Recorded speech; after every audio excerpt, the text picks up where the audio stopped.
All right, y'all. Bubba here again today. Today, I am going to airbrush a holster. Now, I've done this, I don't know, 5, 6 times. I am not a professional airbrusher. I have no clue if I'm doing this 100% right. It works for me, and I like it. And I've seen a few posts about people asking how to airbrush. So what I'm going to do is I'm going to go and do it for you. Let me grab this off the floor. Oh, well, start here. Well, first this is a really cheap one, a General Pneumatic Deluxe Airbrush Kit. And I use this one. I also have some like this. And I've got some bigger plastic ones that go into the bottom. I don't know where they're at right now. I think they're inside. That have a lot more containing abilities. But I use this one for holsters and stuff like that because it's got a small bowl. I have to refill it a couple times, but it's not that big. But this is a double action, which means when you press it down, air comes out. When you slide it back, a little bit of ink, a little bit of ink, a lot of ink. You know what I mean? Does that make sense?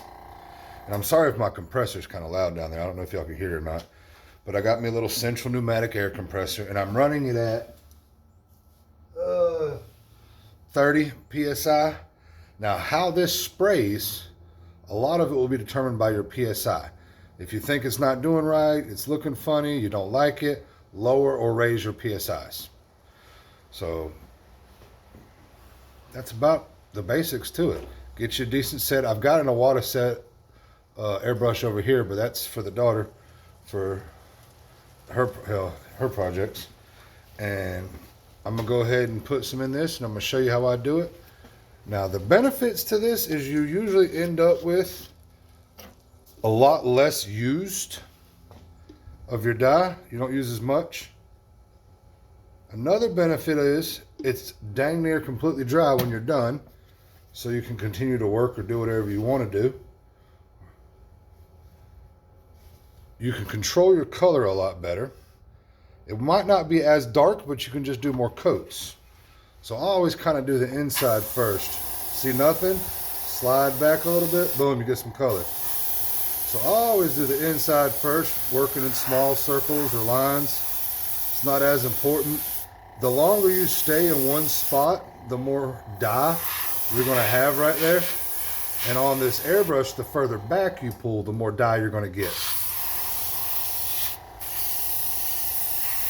So I just kind of do a light one in the inside just to change the color, because I don't necessarily want it completely saturated inside, but I don't necessarily want it white either. So just give it a little color change. Now you can do this before you do your wet molding, or you can do it after. It's your call. It doesn't matter. It's not going to make a big difference. The only difference that it will make is when you wet mold it, it might change, or you could wash off some of the dye. It'll change the color of it slightly and make it a little bit lighter. Now the dye I'm using is Phoebing's Pro Dye Dark Brown, and let's see if we can do this here. A light coat, and it's slightly brown. Can you see that? Slightly brown, right here, versus this. If I wanted a dark brown, I got to give it a little bit more. A little bit darker. Now it's a dark brown. Makes sense? So it's pretty simple.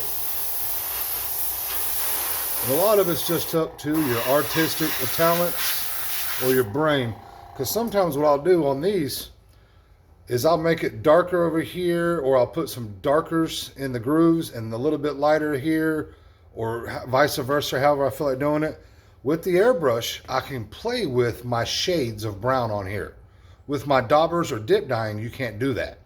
So that's a very big benefit to this as well. Let me see if I can show you what I mean. We'll make this groove really dark right here. There you go. See, the groove's really dark, and then I can blend all the lightness around it. I did this side right here, a little bit darker than this. But this is darker than each. So you can go back and make them all the same color if you want to, darken it up, or you can do highs and lows in your colors and play with it. It's all up to you. There's no specific right or wrong. It's kind of how you want your shop product to be reflected. And me personally, I just like a whole lot of flavor, a whole lot of contrasting colors. I like it when the dauber marks aren't even. And then you wipe it down with a wet paper towel and it shows the contrasting colors and the streaks. I personally like that. Some people don't. So that's pretty much all there is to it. You just throw it on there, and the closer you get to it, the more ink is gonna, more dye is gonna end up on it.